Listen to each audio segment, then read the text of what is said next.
Hello friends, welcome to Defence Smart Tracks. तो कई जगह पर ऐसा रिपोर्ट किया जा रहा है कि हो सकता है इंडिया और रशिया द्वारा Su-30 को जॉइंटली प्रोड्यूस किया जाए एक्सपोर्ट के लिए।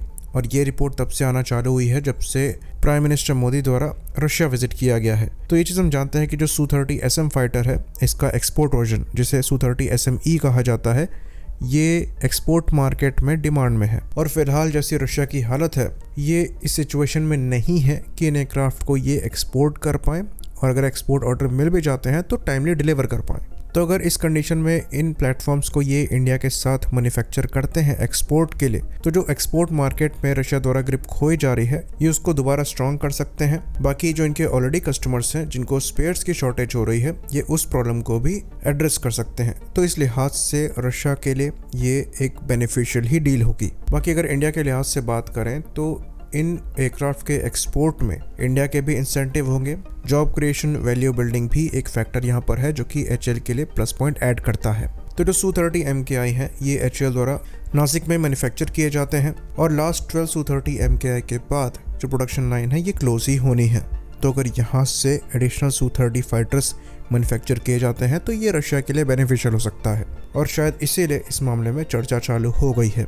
तो ये चीज़ हम पहले क्लियर कर दें कि ऑफिशियली इस मामले में कोई भी स्टेटमेंट नहीं आया है। कुछ मीडिया आउटलेट्स इसको रिपोर्ट कर रहे हैं, पर वहाँ भी ऑफिशियल सोर्सेज को कोट नहीं किया गया है। तो अब हम बात कर लेते हैं अपने ओपिनियन की। तो अगर आप Su-30 SME के ऑर्डर्स को देखेंगे और इनके एक्सपोर्ट कस्टमर्स को देखेंगे, तो आर्मेनिया द्वारा करीबन 4 Su-30 SM ऑर्डर किए गए थे जो कि डिलीवर किए जा चुके हैं।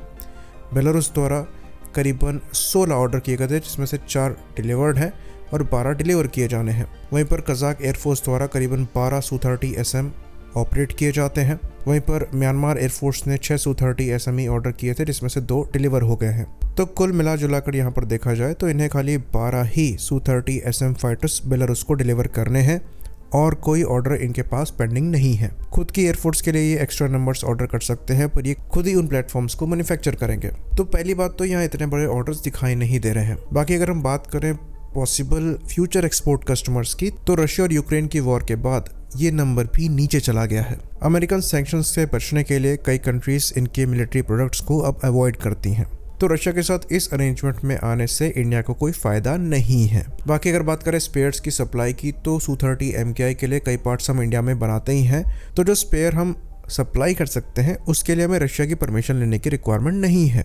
बाकी एक बात जॉइंट अपग्रेड्स की भी आ रही थी, जहां ये कहा जा रहा था कि रशिया और इंडिया मिलकर जो ऑलरेडी एक्सपोर्टेड Su-30 SMEs या फिर Su-30s हैं उनको अपग्रेड कर सकते हैं। तो इस मामले में भी इंडिया को रशिया की रिक्वायरमेंट नहीं है। इवन रशिया ने जो इंडिया को अपग्रेड पैकेज ऑफर किया था, वहाँ पर भी इंडियन एयरफोर्स ने इंटरेस्ट शोकेस नहीं किया है और हम खुद ही अपने Su-30s अपग्रेड कर रहे हैं।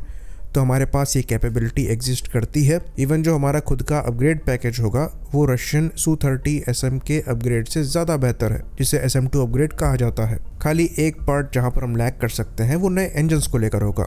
हम AL-31 इंजन्स को AL-41 में अपग्रेड नहीं कर सकते क्योंकि वो कैपेबिलिटी हमारे पास एग्जिस्ट नहीं करती। ये खाली रशिया के पास ही एग्जिस्ट करती है। उन्होंने खुद के Su-30 SM को SM2 अपग्रेड में इन नए इंजन्स के साथ लैस किया है। हम पुराने AL-31 इंजन्स का MRO प्रोवाइड करा सकते हैं, पर अपग्रेड नहीं प्रोवाइड करा सकते। और जहां तक चीज़ें दिखाई दे रही हैं, ऐसा लगता है कि ज़्यादातर जो इनके ऑपरेटर्स हैं वो इंजन अपग्रेड की तरफ नहीं जाना चाहेंगे, क्योंकि वो इन अपग्रेड प्रोग्राम को काफ़ी ज़्यादा एक्सपेंसिव बना देगा। और जो कंट्रीज़ Su-30s को ऑपरेट करती हैं वो इसलिए करती हैं क्योंकि उनकी रिक्वायरमेंट के हिसाब से ये प्लेटफॉर्म उनको वैल्यू फॉर मनी मिले। तो ज़्यादातर कंट्रीज़ इनके अपग्रेड्स में इतना हेवली इन्वेस्ट करने के लिए तैयार नहीं होंगी। तो यहाँ पर हमारा इंडिपेंडेंट रहना हमारे लिए ज़्यादा फायदेमंद साबित हो सकता है।